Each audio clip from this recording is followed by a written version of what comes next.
بسم الله الرحمن الرحيم بسم الله الرحمن الرحيم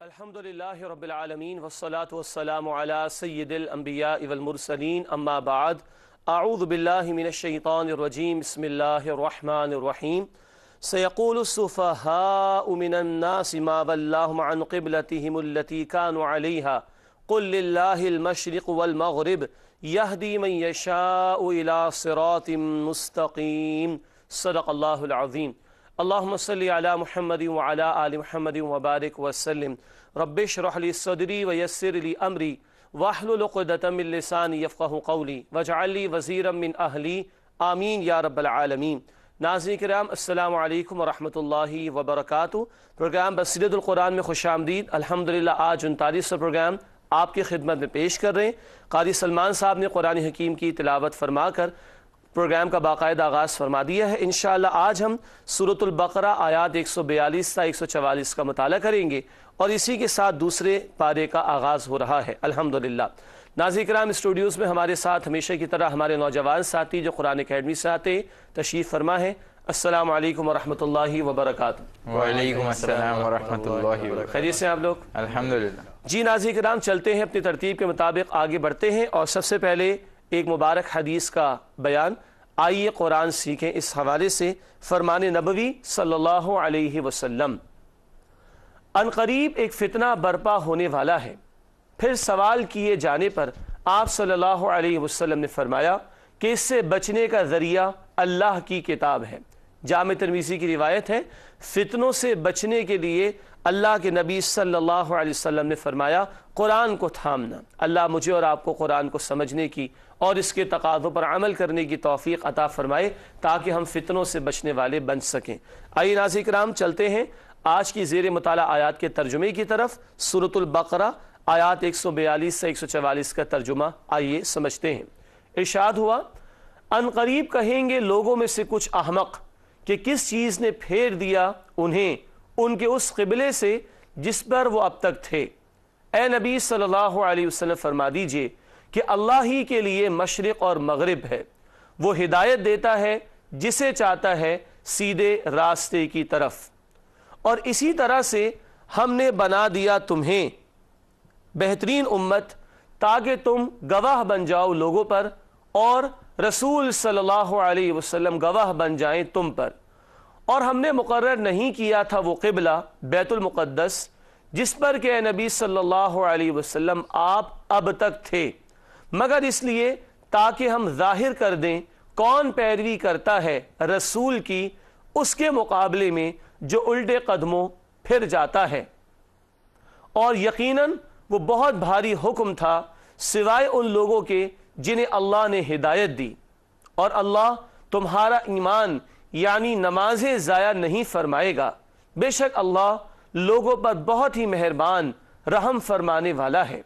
اے نبی صلی اللہ علیہ وسلم ہم دیکھ رہے ہیں آپ کے چہرے کا بار بار اٹھنا آسمان کی طرف، تو ہم ضرور پھیر دیں گے آپ کو اس قبلے کی طرف جسے آپ پسند کرتے ہیں، تو پھیر لیجئے اپنے چہرے کو مسجد حرام کی طرف، اور اے مسلمانوں تم جہاں کہیں بھی ہو بس پھیر لو اپنے چہروں کو اس مسجد حرام کی طرف، اور بے شک وہ لوگ جنہیں کتاب دی گئی ہے یقیناً وہ جانتے ہیں کہ یہ حکم برحق ہے ان کے رب کی طرف سے، اور اللہ بے خبر نہیں ہے اس عمل سے جو وہ کر رہے ہیں۔ ناظرین کرام ترجمہ آپ نے سماعت فرمایا سورۃ البقرہ آیت نمبر 142 تا 144 کا۔ چلتے ہیں ربط آیات کی جانب اور آج کی آیات اور گزشتہ آیات کا ربط سمجھنے کی کوشش کرتے ہیں۔ ربط آیات کے ذیل میں پہلی بات ہے، گزشتہ آیات میں ملت ابراہیمی کا افضل ہونا بیان ہوا تھا، اب قبلہ ابراہیمی کا افضل ہونا بیان کیا جا رہا ہے۔